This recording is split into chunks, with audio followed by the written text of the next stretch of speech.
So, EZA tier list, right? Yesterday I did do a video where I put Lemon Burger, Vegito, and Super Saiyan 3 Rose in a tier list with the other Dokkan Fest exclusive TURs. And, just as a little test, like, okay, how are these guys ranking against these guys in my personal experience? Today we're going to do the same with the Dragon Ball Heroes EZAs. Now, spoiler alert, not all of these guys are going to fit this tier list. I do actually have 3 characters in specific that I feel like could fit on this tier list here.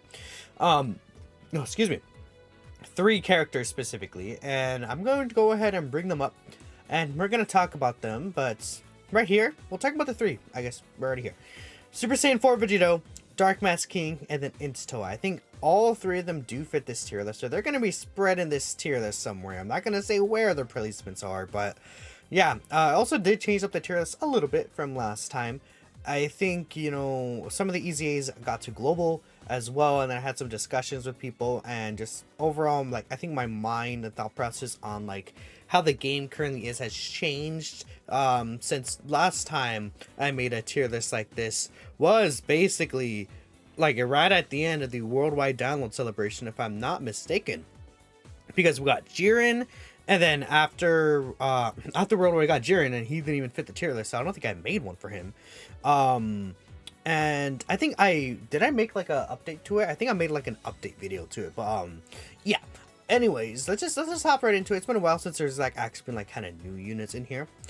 And first and foremost, I'm gonna put Toa here. I think I had this Tech Trunks pulled up. Yeah, so originally I actually had Tech Trunks in that spot, and I was thinking about it. I'm like, I probably would rather use Toa over Tech Trunks, and the reason for that is because she does have the dodge chance, and she's supporting, and she's good in shorter events, and I think she can be good in longer events. Trunks, I think, in longer events is probably just better, in Omega, just because he stacks up, becomes consistently defensive, and if you use this boost mode, he could just nuke the final phase. But a lot of the times in the most difficult content, you're stuck with this guy who's very weak defensively. And then this unit is he needs to build up as well, so it's this guy not really going to be that great until turn 7, which again is pretty much just Omega. Well, I think Toa is just straight off of the gate really good. She does need to build up, but once she's able to build up her defense, she can get to pretty decent defenses. And she has a 50% dodge chance. She has this heal and mega support in her back pocket. This extreme class support could be very helpful. I like her quite a lot. I think she's really good, consistent. If I was going to change anything about her, give her a defense raise on super, but that's really it. I think I do have her at 10 on this T-War tier list, which, to be fair, it's we have Tech Trunks, and then, I don't know, Super Boo or something like that, right? It's it's not that hard of a competition to clear for Toa. Next, I think I have, yeah, AGL Gogeta Blue here. I think I would probably still put Gogeta Blue above Toa. It's at this point, they have the same dodge chance, and I feel if they don't dodge in that first turn, they can get hurt really, really badly. Though you could say Toa on turn 1 is providing way more to the team. I think when Blue Gogeta transforms, he becomes a more consistent unit than Toa.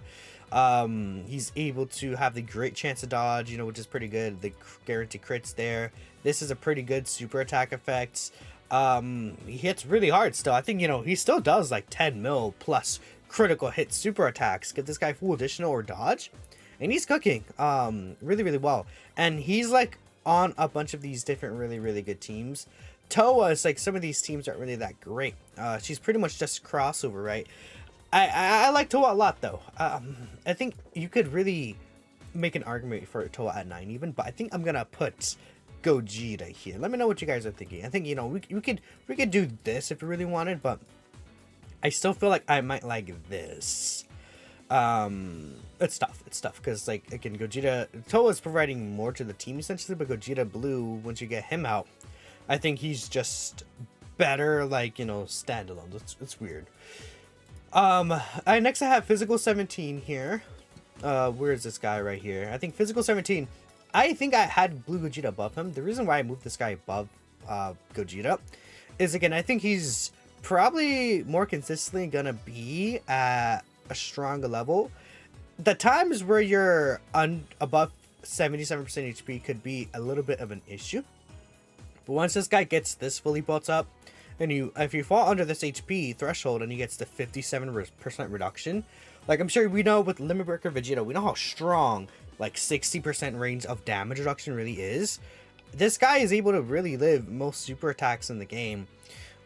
He's very, very good, and he's providing everyone with 3 key and 60% defense or 77% defense. Like that's such a huge defensive buff to your characters. It makes everyone tankier, right? This guy is really good, I think, still, and he could do okay damage, right? Fun enough, the new Dokkan Fest androids really help power him up too, and the fact, I think, putting into consideration that he's physical, a little bit, just because all the difficult bosses are really physical. This guy could potentially struggle against the STR Sin, but even against STR Sin, this character, if they're under the threshold, which I don't think it's difficult at all to get under 77% HP.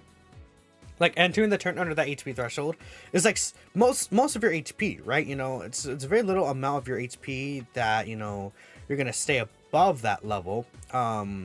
So, like, you guys kind of get what I'm saying. Like, you know how it's, like, hard to get under, like, 20% HP or something like that? It's, like, easy to also fall under, like, 80% HP in that scenario. Because it sets a wide margin of HP. I like this guy a lot, and I think he could really, really help out a lot of teams that really do need the team. He's really good on Superhero. What other team is there, actually? Well, to be honest, there's not really that many teams. Battle Fate, he works really well on. I guess, yeah, being fair. Battle Wits, Piccolo does lead. Final Trump Card, I think the 8th anniversary units lead. Worthy Rivals, Majority does not lead this. We need a new leader for this team. Maybe a new Dokkan Fest Piccolo, who knows? But, yeah, 17. In terms of his performance, I like him more than, like, Vegito and Toa, but let me know what you all are thinking, you know? Next we have STR Blue Cow and Goku at 7, which is kind of really funny to me. Okay, well, the tier list kind of spread up like that. We have STR Blue Cow and Goku at 7.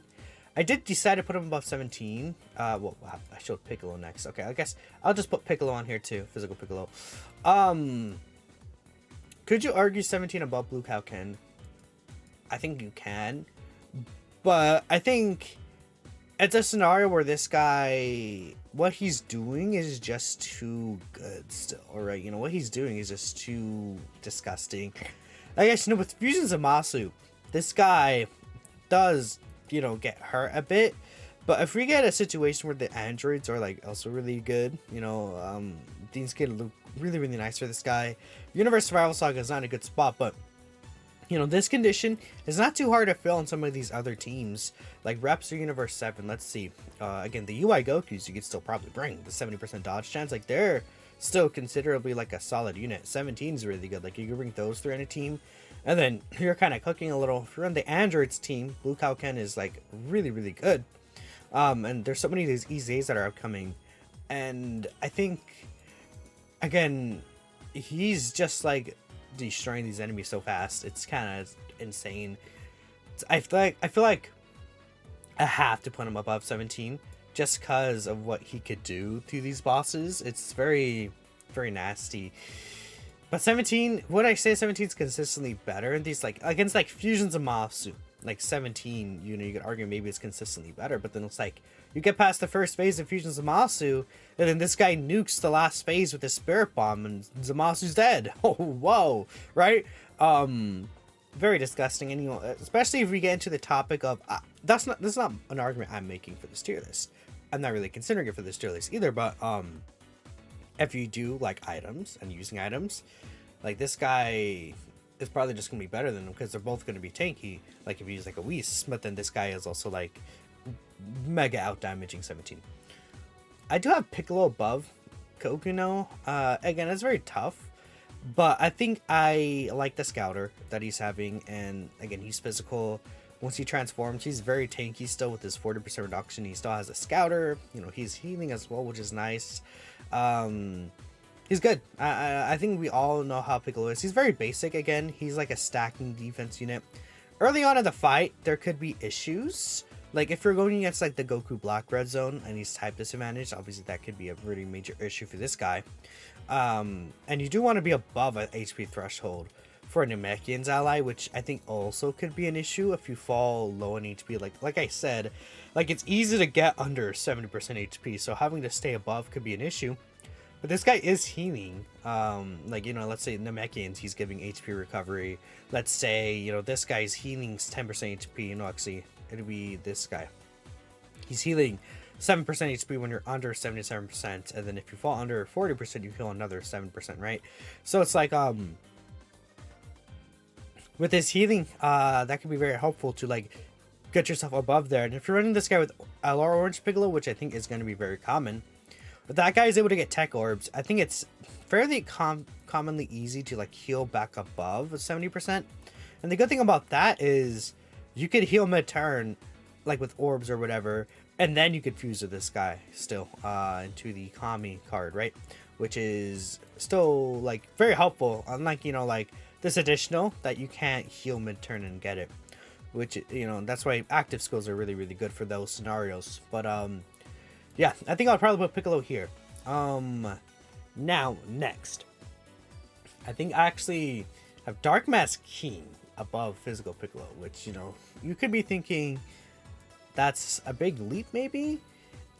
But Dark Mask King is really disgusting. Like, he's so good. I think the biggest thing I underrated about this guy is this. This HP recovery is absolutely insane. If he crits, you're always at full HP. Like, no matter what, if he crits, you're always at full HP again. You're at 30% HP. He's in slot 1. He took a super. He gets a crit super attack. You're, like, above at least 80% still. Like, again. And that's just so nasty. And that first attack could be very helpful for him, for sure. But after that, this dude is like 500 to 600k defense range with guard in slot 1. Then he raises his defense for the turn. And then, like, I've had this guy take the Fusion Zamasu super attack in slot 1. He's took still about like 500k plus before he attacked, which is definitely a lot. But then it's like he supers, he heals you, and then the rest of your rotation is safe as long as they can tank normals, right? And after he super attacks, he eats that damage for even less. Like, go check out the Fusions of Monster video I did with this guy, and even against Omega, he looked pretty nice too.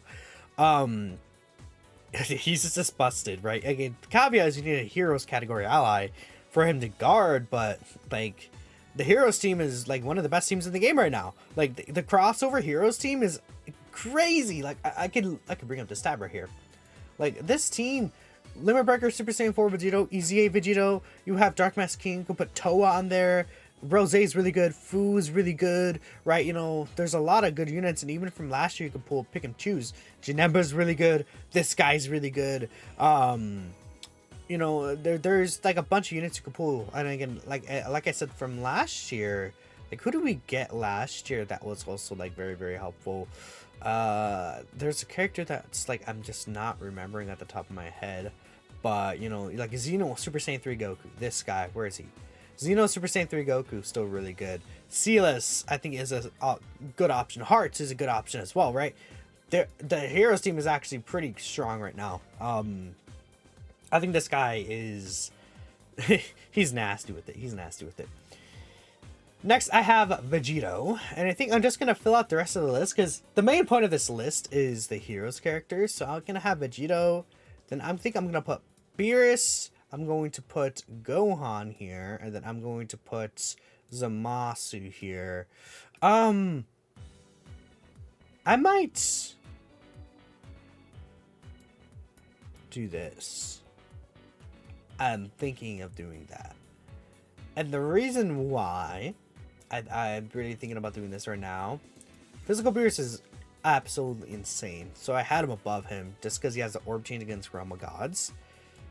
But is Vegito consistently better than Beerus just because if we consider Omega?